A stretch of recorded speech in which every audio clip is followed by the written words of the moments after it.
Rais wa Marekani amekuwa akishangaza watu kwamba vita yeye haimuhusu, lakini kinachomfanya aonekane kuwa ni kihelehele cha kuzungumza na kuijibu nchi ya Iran na hata kwa kiongozi Khamenei kwa sasa ambaye maisha yake yako hatarini, muda wote na saa yote anaweza akauliwa na nchi ya Marekani, lakini pia ikiweza kuambatana na umoja kati ya Marekani pamoja pia na nchi ya Israeli. Na ni swala ambalo yeye anaamini kwamba kwa sababu Iran haina bomu la nyuklia na hawana silaha za kuweza kuitisha nchi ya Israel na hata kuitisha nchi ya Marekani, basi wanaamini kabisa kwamba endapo Donald Trump akaingilia vita hiyo, kama endapo Khamenei hatoweza kujisalimisha na kujitokeza, kwa sababu taarifa zinazosambaa mpaka hivi sasa ni kwamba kiongozi wa nchi ya Iran Khamenei, ambaye mpaka hivi sasa hajulikani alipo, yani yupo kwenye maficho hatari, maficho ya ukimya ambayo hayajulikani yuko sehemu gani,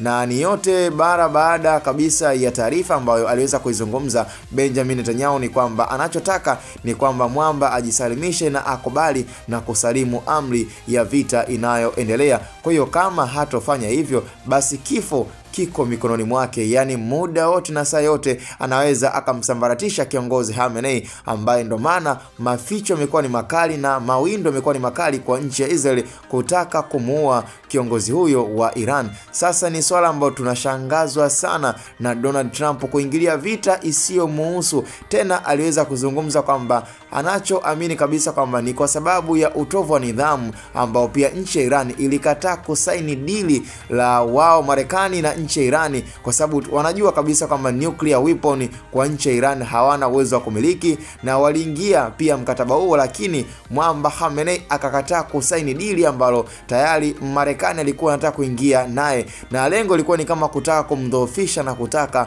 kummiliki. Sasa nchi ya Iran haitaki kumilikiwa kisiasa na hata kimasuala yote ya uchumi na nchi ya Marekani. Yani kama Israel amekubali kufanyiwa hivyo, basi nchi ya Iran haiko tayari. Sasa ni kitendo ambacho kimeendelea kumkasirisha sana pia rais wa nchi ya Marekani Donald Trump, na ndio maana amekuwa akizungumza kwa vitisho kwamba endapo akaingilia sakata hili la vita, basi anaweza kaifanya nchi ya Iran kuwa majivu ndani ya sekunde kadhaa, kwa sababu anaamini nuclear weapon alizonazo nchi ya Marekani, yani ni swala la muda tu mfupi ambao anaweza akateketeza na kuifanya Iran kuwa majivu ndani ya muda mfupi. Kwa hiyo wanataka kulazimisha kumdominate nchi ya Iran iweze kuwa kama nchi ya Israeli ambayo imekuwa iko under pia Donald Trump, yani nchi ya Israel inafanya yote lakini wako nyuma ya pazia na nchi ya Marekani. Sasa kwa mtazamo wako, unalipi la kuzungumza ama unalipi la kuweza kusema? Hii ni Hatboy Media. Sasa kuweza kusubscribe, kulike na comment.